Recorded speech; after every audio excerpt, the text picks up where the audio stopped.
हाँ जी, अज असी प्रोफैसर प्यारा सिंह जी की पुस्तक डिस्कस करांगे जिहदा नाम आ पंजाबी गल्प सिद्धांत इतिहास ते प्रवृत्तियां। ਇਹ ਕਿਤਾਬ ਤੁਹਾਨੂੰ ਐਮਏ ਪੰਜਾਬੀ ਦੇ 3rd ਸਮੈਸਟਰ ਚ ਲੱਗੀ ਹੋਈ ਆ। ਨਾਲ ਹੀ ਯੂਜੀਸੀ ਨੈਟ ਦਾ ਜੇ ਤੁਸੀਂ ਪੇਪਰ ਦੇਣਾ ਵਾ ਤੇ ਇਹ ਤੁਹਾਡੇ ਲਈ ਬਹੁਤ ਹੀ ਹੈਲਪਫੁਲ ਰਹੇਗੀ। ਇਹ ਕਿਤਾਬ ਬਹੁਤ ਵਧੀਆ ਹੈ। ਇਹਦੇ ਵਿੱਚ ਤੁਹਾਨੂੰ ਨਾਵਲ ਤੇ ਕਹਾਣੀ ਦਾ ਸਾਰਾ ਇਤਿਹਾਸ ਤੇ ਪ੍ਰਵਿਰਤੀਆਂ ਮਿਲ ਜਾਣਗੀਆਂ। हाँ जी, ये किताब ਤੁਹਾਨੂੰ 95 रुपए ਦੀ ਮਿਲੇਗੀ ਮਾਰਕੀਟ ਚੋਂ। ਬੈਟਰ ਹੋਏਗਾ ਕਿ ਤੁਸੀਂ ਸੈਕਿੰਡ ਹੈਂਡ ਲੈ ਲਿਓ। हाँ जी, ਤਤਕਰਾ ਦੇਖੋ। ਗਲਪ ਦਾ ਸਰੂਪ ਤੇ ਪਰਿਭਾਸ਼ਾ। ਆਧੁਨਿਕ ਪੰਜਾਬੀ ਗਲਪ ਦਾ ਇਤਿਹਾਸਕ ਤੇ ਸੱਭਿਆਚਾਰਕ ਪਿਛੋਕੜ। ਗਲਪ ਦੇ ਦੋ ਰੂਪ ਨੇ, ਨਾਵਲ ਤੇ ਕਹਾਣੀ। ਠੀਕ ਹੈ। 3rd ਨੰਬਰ ਤੇ ਨਾਵਲ ਪਰਿਭਾਸ਼ਾ ਤੇ ਸਰੂਪ, ਨਾਵਲ ਦੇ ਤੱਤ ਤੇ ਵਰਗੀਕਰਨ। ਠੀਕ ਹੈ। ਨਾਵਲ ਦਾ ਸਿਧਾਂਤ, ਨਾਵਲ ਦੇ ਸਿਧਾਂਤ, ਪੰਜਾਬੀ ਨਾਵਲ ਦੇ ਇਤਿਹਾਸ ਵਿਕਾਸ ਪੜਾਅ, ਪੰਜਾਬੀ ਨਾਵਲ ਦੀਆਂ ਪ੍ਰਮੁੱਖ ਪ੍ਰਵਿਰਤੀਆਂ। ਠੀਕ ਹੈ। ਨਾਵਲ ਦਾ ਇਤਿਹਾਸ ਮਿਲੇਗਾ ਤੁਹਾਨੂੰ, ਇਹਦੇ ਵਿੱਚ ਨਾਵਲ ਦੀਆਂ ਪ੍ਰਵਿਰਤੀਆਂ ਵੀ ਮਿਲਣਗੀਆਂ। ਠੀਕ ਹੈ। 4 ਨੰਬਰ ਤੇ ਕਹਾਣੀ ਸਰੂਪ ਤੇ ਪਰਿਭਾਸ਼ਾ, ਕਹਾਣੀ ਦੇ ਤੱਤ ਅਤੇ ਕਹਾਣੀ ਰੂਪ ਦਾ ਵਰਗੀਕਰਨ। ਇਹਦੇ ਵਿੱਚ ਤੁਹਾਨੂੰ ਕਹਾਣੀ ਦੇ ਸਿਧਾਂਤ ਮਿਲਣਗੇ, ਨਿੱਕੀ ਕਹਾਣੀ ਅਤੇ ਨਾਵਲ ਵਿੱਚ ਅੰਤਰ ਮਿਲੇਗਾ। ਠੀਕ ਹੈ। ਨਾਵਲ ਤੇ ਕਹਾਣੀ ਇਹਨਾਂ ਵਿੱਚ ਅੰਤਰ ਮਿਲੇਗਾ, ਤੁਹਾਨੂੰ ਡਿਫਰੈਂਸ ਮਿਲੇਗਾ। ਪੰਜਾਬੀ ਕਹਾਣੀ ਦੇ ਇਤਿਹਾਸਿਕ ਵਿਕਾਸ ਪੜਾਅ ਮਿਲਣਗੇ, ਇਤਿਹਾਸ ਮਿਲੇਗਾ। ਪੰਜਾਬੀ ਕਹਾਣੀ ਦੀਆਂ ਮੁੱਖ ਪ੍ਰਵਿਰਤੀਆਂ ਮਿਲਣਗੀਆਂ ਤੁਹਾਨੂੰ, ਪੰਜਾਬੀ ਕਹਾਣੀ ਦੇ ਕਿਹੜੀਆਂ ਪ੍ਰਵਿਰਤੀਆਂ ਨੇ। ਠੀਕ ਹੈ। ਇਹ ਸੀ ਤਤਕਰਾ। ਹੁਣ ਅਸੀਂ ਮੇਨ ਪੁਆਇੰਟ ਦੇਖਾਂਗੇ। ਠੀਕ ਹੈ, ਜੋ ਕਿ ਤੁਹਾਡੇ ਪੇਪਰ ਲਈ ਬਹੁਤ ਹੈਲਪਫੁਲ ਰਹਿਣਗੇ।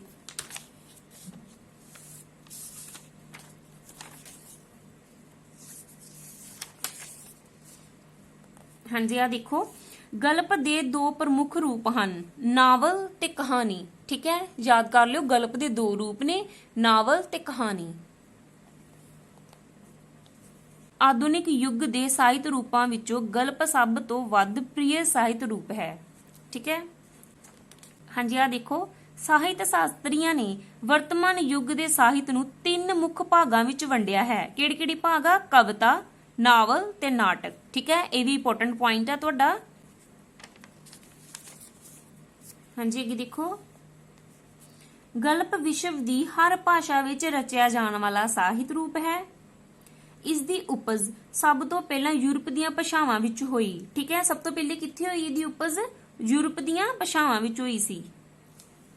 ਨਾਵਲ ਗਲਪ ਸਾਹਿਤ ਦਾ ਸਭ ਤੋਂ ਪ੍ਰਮੁੱਖ ਅਤੇ ਲੋਕਪ੍ਰਿਯ ਸਾਹਿਤ ਰੂਪ ਹੈ। ਇਹ 18ਵੀਂ ਸਦੀ ਵਿੱਚ ਪ੍ਰਚਲਿਤ ਹੋਇਆ। ਕਿਹੜੀ ਸਦੀ ਵਿੱਚ ਪ੍ਰਚਲਿਤ ਹੋਇਆ ਸੀ? 18ਵੀਂ ਸਦੀ ਵਿੱਚ।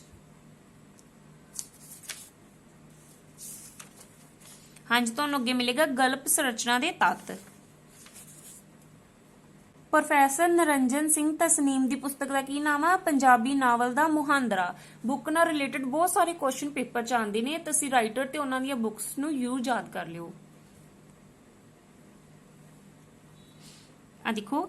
ਅਰਸਤੂ ਆਪਣੇ ਕਾਵਿ ਸ਼ਾਸਤਰ ਵਿੱਚ ਨਾਟਕ ਦੇ ਪ੍ਰਸੰਗ ਵਿੱਚ ਪਲਾਟ ਨੂੰ ਤਰਾਸਦੀ ਦੀ ਆਤਮਾ ਆਖਦਾ ਹੈ। ਪਲਾਟ ਨੂੰ ਕੀ ਕਹਿੰਦਾ ਵਾ? ਤਰਾਸਦੀ ਦੀ ਆਤਮਾ, ਟ੍ਰੈਜੇਡੀ। ਥੀਮ ਕਿੰਨੇ ਪ੍ਰਕਾਰ ਦੇ ਹੁੰਦੇ ਨੇ? 2 ਪ੍ਰਕਾਰ ਦੇ ਨੇ, ਸਮਕਾਲੀ ਥੀਮ ਅਤੇ ਸਰਬਕਾਲੀ ਥੀਮ। ਸਮਕਾਲੀ ਥੀਮ ਨੂੰ ਅਸੀਂ ਅਲਪਕਾਲੀ ਥੀਮ ਵੀ ਕਵਾਂਗੇ। ਠੀਕ ਹੈ। ਸਮਕਾਲੀ ਥੀਮ ਜਾਂ ਅਲਪਕਾਲੀ ਥੀਮ। ਗਲਪ ਵਿੱਚ ਪਾਤਰ ਆਮ ਤੌਰ ਤੇ 2 ਪ੍ਰਕਾਰ ਦੇ ਹੁੰਦੇ ਹਨ। ਪਾਤਰ ਕਿੰਨੇ ਪ੍ਰਕਾਰ ਦੇ ਹੁੰਦੇ ਨੇ? 2 ਪ੍ਰਕਾਰ ਦੇ, ਚਪਟੇ ਪਾਤਰ ਤੇ ਗੋਲ ਪਾਤਰ। ਠੀਕ ਹੈ। ਹਾਂਜੀ, ਹੁਣ ਦੇਖਾਂਗੇ ਮੋਟਿਵ ਕੀ ਹੁੰਦੇ ਨੇ। ਠੀਕ ਹੈ। ਨਾਵਲ ਦੇ ਜਿਸ ਅੰਗ ਨੂੰ ਹੋਰ ਘਟਾਇਆ ਨਾ ਜਾ ਸਕੇ ਉਸ ਦੇ ਥੀਮ ਨੂੰ ਮੋਟਿਵ ਆਖਦੇ ਹਨ। ਨਾਵਲ ਦੇ ਜਿਹਦੇ ਅੰਗ ਨੂੰ ਹੋਰ ਘਟਾਇਆ ਨਾ ਜਾ ਸਕੇ, ਠੀਕ ਹੈ, ਉਹਨੂੰ ਕੀ ਕਹਿੰਦੇ ਨੇ? ਮੋਟਿਵ। ਗਲਪ ਦੇ ਖੇਤਰ ਵਿੱਚ ਮੋਟਿਵ ਕਿੰਨੇ ਤਰ੍ਹਾਂ ਦੇ ਹੁੰਦੇ ਨੇ? 2 ਤਰ੍ਹਾਂ ਦੇ, ਬੱਝੇ ਮੋਟਿਵ ਅਤੇ ਖੁੱਲੇ ਮੋਟਿਵ। ਠੀਕ ਹੈ। ਹਾਂਜੀ, ਦੇਖੋ। ਅਜਿਹੇ ਮੋਟਿਵ ਜਿਨ੍ਹਾਂ ਨੂੰ ਗਲਪੀ ਸੰਰਚਨਾ ਦੇ ਪਲਾਟ ਵਿੱਚੋਂ ਕੱਢ ਦਿੱਤਾ ਜਾਵੇ ਤਾਂ ਸਮੁੱਚੀ ਰਚਨਾ ਪ੍ਰਕਿਰਿਆ ਤੇ ਕੋਈ ਖਾਸ ਪ੍ਰਭਾਵ ਨਾ ਪਵੇ, ਉਹ ਖੁੱਲੇ ਮੋਟਿਵ ਆਖਦੇ ਹਨ। ਉਹਨਾਂ ਨੂੰ ਖੁੱਲੇ ਮੋਟਿਵ ਕਹਿੰਦੇ ਨੇ। ਪਰ ਉਹ ਮੋਟਿਵ ਜਿਨ੍ਹਾਂ ਨੂੰ ਪਲਾਟ ਵਿੱਚੋਂ ਖਾਰਜ ਕਰਨ ਨਾਲ ਗਲਪ ਸੰਰਚਨਾ ਤੇ ਖਾਸ ਪ੍ਰਭਾਵ ਪੈਂਦਾ ਹੋਵੇ, ਉਹ ਕੀ ਆ? ਬੱਝੇ ਮੋਟਿਵ। ਜਿਹਦੇ ਨਾਲ ਕੋਈ ਪ੍ਰਭਾਵ ਨਾ ਪਵੇ ਉਹ ਕੀ ਆ? ਖੁੱਲੇ ਮੋਟਿਵ। ਤੇ ਜਿਹਦੇ ਨਾਲ ਪ੍ਰਭਾਵ ਪਵੇ ਉਹ ਕੀ ਆ? ਬੱਝਵੇਂ ਮੋਟਿਵ, ਬੱਝੇ ਮੋਟਿਵ। ਜਿਹੜੇ ਮੋਟਿਵ ਸਥਿਤੀ ਨੂੰ ਬਦਲਣ ਲਈ ਸਹਾਇਕ ਸਿੱਧ ਹੁੰਦੇ ਹਨ ਉਹਨਾਂ ਨੂੰ ਗਤੀਸ਼ੀਲ ਮੋਟਿਵ ਕਿਹਾ ਜਾਂਦਾ ਹੈ। ਇਹ ਕੌਣ ਕਹਿੰਦਾ ਵਾ? ਤਮਾਸ਼ੇਵਸਕੀ। ਠੀਕ ਹੈ। ਗਤੀਸ਼ੀਲ ਮੋਟਿਵ ਕੀ ਆ?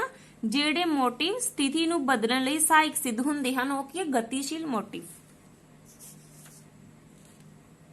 ਆ ਦੇਖੋ, ਪੰਜਾਬੀ ਨਾਵਲਕਾਰੀ ਵਿੱਚ ਗੁਰਦਿਆਲ ਸਿੰਘ ਅਜਿਹੇ ਮੋਟਿਵ ਸਿਰਜਣਾ ਦਾ ਉਸਤਾਦ ਗਲਪਕਾਰ ਹੈ। ਹੁਣ ਦੇਖੋ, ਵਿਸ਼ਵ ਸਾਹਿਤ ਵਿੱਚ ਪਹਿਲਾਂ ਕਵਿਤਾ ਹੋਂਦ ਵਿੱਚ ਆਈ, ਠੀਕ ਹੈ, ਫਿਰ ਡਰਾਮਾ ਅਤੇ ਫਿਰ ਨਾਵਲ ਅਤੇ ਕਹਾਣੀ ਆਦਿ ਸਾਹਿਤ ਰੂਪ। ਆ ਦੇਖੋ, ਗਲਪ ਦੇ ਵਿਕਾਸ ਵਿੱਚ ਮੱਧ ਸ਼੍ਰੇਣੀ ਦਾ ਯੋਗਦਾਨ ਸਭ ਤੋਂ ਵਧੇਰੇ ਹੈ। ਕਿਹਦਾ ਯੋਗਦਾਨ ਵਧੇਰੇ ਆ? ਮੱਧ ਸ਼੍ਰੇਣੀ ਦਾ। ਇਹ ਸ਼੍ਰੇਣੀ ਕਿਹੜੀ ਆ? ਪੜ੍ਹੀ ਲਿਖੀ, ਸੰਵੇਦਨਸ਼ੀਲ ਅਤੇ ਉਤਸ਼ਾਹੀ। ਆਧੁਨਿਕ ਯੁੱਗ ਦੇ ਸਾਰੇ ਪ੍ਰਮੁੱਖ ਲੇਖਕ ਇਸੇ ਮੱਧ ਸ਼੍ਰੇਣੀ ਵਿੱਚੋਂ ਹੀ ਪੈਦਾ ਹੋਏ ਹਨ, ਠੀਕ ਹੈ।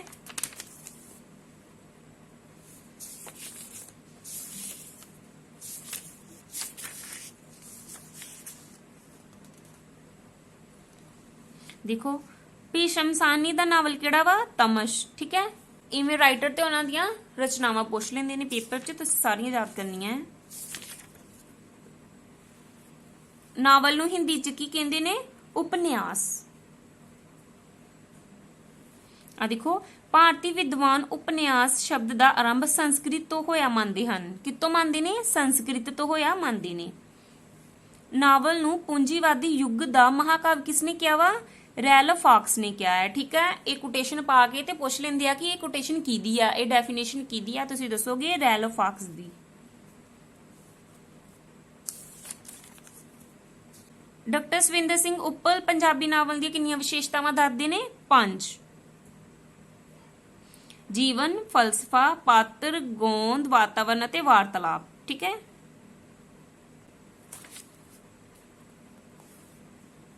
ਆ ਵੇਖੋ, ਫਿਰ ਗਲਪ ਦੇ ਦੋ ਪ੍ਰਮੁੱਖ ਰੂਪ ਨਾਵਲ ਅਤੇ ਕਹਾਣੀ ਹੁੰਦੇ ਹਨ, ਠੀਕ ਹੈ। ਅਰਸਤੂ ਪਲਾਟ ਨੂੰ ਕੀ ਕਹਿੰਦਾ ਵਾ? ਤਰਾਸਦੀ ਦੀ ਆਤਮਾ ਕਹਿੰਦਾ ਹੈ, ਠੀਕ ਹੈ।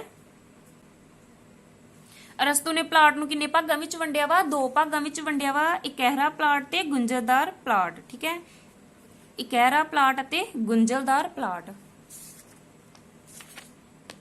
ਸ਼ੈਲੀ ਕੀ ਆ? ਇਹ ਕਿਸੇ ਲੇਖਕ ਦਾ ਲਿਖਣ ਢੰਗ ਹੁੰਦਾ ਹੈ, ਠੀਕ ਹੈ। ਕਿਸੇ ਲੇਖਕ ਦਾ ਲਿਖਣ ਢੰਗ।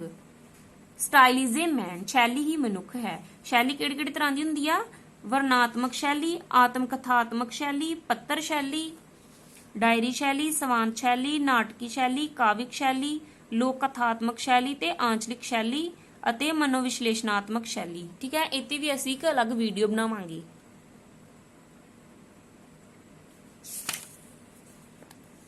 ਨਾਵਲ ਦੀ ਕਿਸਮਾਂ ਕਿਹੜੀ-ਕਿਹੜੀਆਂ ਹੁੰਦੀਆਂ ਵਾ? ਪ੍ਰਗਤੀਵਾਦੀ ਨਾਵਲ, ਅਤਿ ਯਥਾਰਥਵਾਦੀ ਨਾਵਲ, ਪ੍ਰਕਿਰਤੀਵਾਦੀ ਨਾਵਲ, ਮਨੋਵਿਗਿਆਨਿਕ, ਪ੍ਰਯੋਗਾਤਮਕ, ਰਾਜਨੀਤਿਕ, ਵਿਗਿਆਨਕ, ਲੋਕ ਕਥਾਤਮਕ, ਆਂਚਲਿਕ ਨਾਵਲ। ਸਾਰੇ ਨਾਵਲ ਦੀ ਕਿਸਮਾਂ ਵਾ। ਆਂਚਲਿਕ ਨਾਵਲ ਪੇਪਰ 'ਚ ਪੁੱਛੇ ਜਾਂਦੇ ਨੇ, ਮੋਸਟ ਇੰਪੋਰਟੈਂਟ ਆ ਇਹ। ਆ ਦੇਖੋ, ਭਾਈ ਵੀਰ ਸਿੰਘ ਦੇ ਨਾਵਲ ਕਿਹੜੇ ਆ? ਬਾਬਾ ਨੌ ਸਿੰਘ, ਸੁੰਦਰੀ, ਸਤਵੰਤ ਕੌਰ, ਠੀਕ ਹੈ। ਇਤਿਹਾਸਿਕ ਨਾਵਲ ਕਿਹੜੇ ਨੇ? ਸਮਾਜਿਕ ਨਾਵਲ ਕਿਹੜੇ ਨੇ? ਜਿਹੜੇ ਕਿ ਸਮਾਜਿਕ ਸਮੱਸਿਆ ਨਾਲ ਸੰਬੰਧਿਤ ਹੋਣ।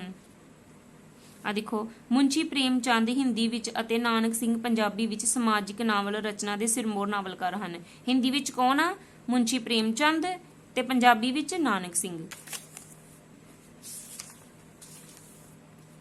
ਆਂਚਲਿਕ ਨਾਵਲ ਕੀ ਆ? ਆਂਚਲਿਕ ਨਾਵਲ ਵਿੱਚ ਕਿਸੇ ਵਿਸ਼ੇਸ਼ ਖੇਤਰ ਦੇ ਲੋਕਾਂ ਦਾ ਜੀਵਨ ਅਤੇ ਉਹਨਾਂ ਦੀਆਂ ਰੁਚੀਆਂ ਨੂੰ ਬਿਆਨ ਕੀਤਾ ਜਾਂਦਾ ਹੈ। ਉਸ ਵਿਸ਼ੇਸ਼ ਖੇਤਰ ਦੇ ਰਸਮੋ ਰਿਵਾਜ, ਉਹਨਾਂ ਦਾ ਪਹਿਰਾਵਾ, ਉਹਨਾਂ ਦੇ ਵਿਸ਼ਵਾਸ, ਉਹਨਾਂ ਦੀ ਭਾਸ਼ਾ ਦਾ ਸੁਭਾਵਿਕ ਰੂਪ ਪੇਸ਼ ਕੀਤਾ ਜਾਂਦਾ ਹੈ।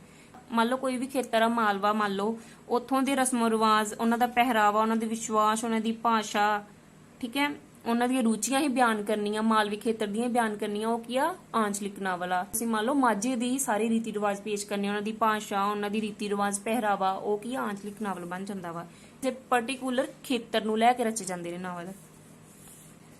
ਆ ਦੇਖੋ, ਪੰਜਾਬੀ ਵਿੱਚ ਆਂਚਲਿਕ ਨਾਵਲ ਦੀ ਪਰੰਪਰਾ ਸੁਰਿੰਦਰ ਸਿੰਘ ਨਰੂਲਾ ਦੇ ਨਾਵਲ ਪਿਓ ਪੁੱਤਰ ਨਾਲ ਆਰੰਭ ਹੁੰਦੀ ਹੈ, ਠੀਕ ਹੈ। ਨਾਵਲ ਦਾ ਇਤਿਹਾਸ ਆ ਜਾਂਦਾ ਹੈ ਅੱਗੇ। ਸੁਤੰਤਰਤਾ ਤੱਕ ਦਾ ਪੰਜਾਬੀ ਨਾਵਲ, ਸੁਤੰਤਰਤਾ ਤੋਂ ਬਾਅਦ ਦਾ ਪੰਜਾਬੀ ਨਾਵਲ, ਠੀਕ ਹੈ। ਨਾਵਲ ਦੀਆਂ ਪ੍ਰਮੁੱਖ ਪ੍ਰਵਿਰਤੀਆਂ ਕਿਹੜੀਆਂ-ਕਿਹੜੀਆਂ ਹੈ? ਯਥਾਰਥਵਾਦੀ ਪ੍ਰਵਿਰਤੀ, ਪ੍ਰਗਤੀਵਾਦੀ ਪ੍ਰਵਿਰਤੀ, ਮਨੋਵਿਗਿਆਨਿਕ। ਪੰਜਾਬੀ ਨਾਵਲ ਵਿੱਚ ਨਵੀਨ ਝੁਕਾਅ ਕਿਹੜੇ-ਕਿਹੜੇ ਨੇ? ਅੱਗੇ ਸਾਡੇ ਕੋਲ ਕਹਾਣੀ ਕੀ, ਇਹਦੀ ਪਰਿਭਾਸ਼ਾ, ਇਹਦੇ ਤੱਤ, ਇਹਦਾ ਇਤਿਹਾਸ, ਤੇ ਇਹਦੀ ਪ੍ਰਵਿਰਤੀਆਂ। ਕਹਾਣੀ ਨੂੰ ਅਸੀਂ ਸ਼ਾਰਟ ਸਟੋਰੀ ਵੀ ਕਹਾਂਗੇ। ਨਿੱਕੀ ਕਹਾਣੀ ਇਕਹਿਰੀ ਘਟਨਾ ਦਾ ਤੀਖਣ, ਅਜੀਬ, ਸੁਝਾਊ, ਭਰਪੂਰ, ਬਜਵਾ, ਸੰਕੇਤਕ ਅਤੇ ਕਲਾਤਮਕ ਪ੍ਰਗਟਾ ਹੈ। ਠੀਕ ਹੈ। ਨਿੱਕੀ ਕਹਾਣੀ 'ਚ ਸਿਰਫ ਇੱਕ ਹੀ ਪੱਖ ਦਰਸਾਇਆ ਜਾਂਦਾ ਵਾ। ਠੀਕ ਹੈ। ਪ੍ਰਭਾਵ ਦੀ ਏਕਤਾ ਹੁੰਦੀ ਆ, ਇਹਦਾ ਪ੍ਰਭਾਵ ਇਕਹਿਰਾ ਹੁੰਦਾ ਹੈ। ਪਲਾਟ ਨੂੰ ਅਸੀਂ ਕਥਾਨਕ ਗੋਂਦ ਵੀ ਕਵਾਂਗੇ। ਠੀਕ ਹੈ।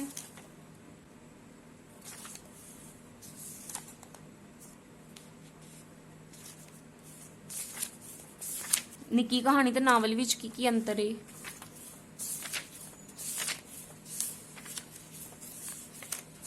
ਹਾਂਜੀ, ਗਾੜੀ ਇਤਿਹਾਸ ਆ ਜਾਏਗਾ, ਵਿਕਾਸ।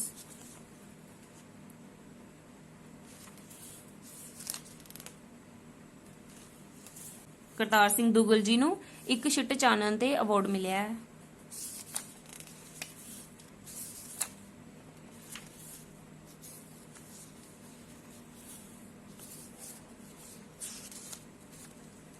ਪ੍ਰਵਿਰਤੀਆਂ, ਸੁਧਾਰਵਾਦੀ ਪ੍ਰਵਿਰਤੀ।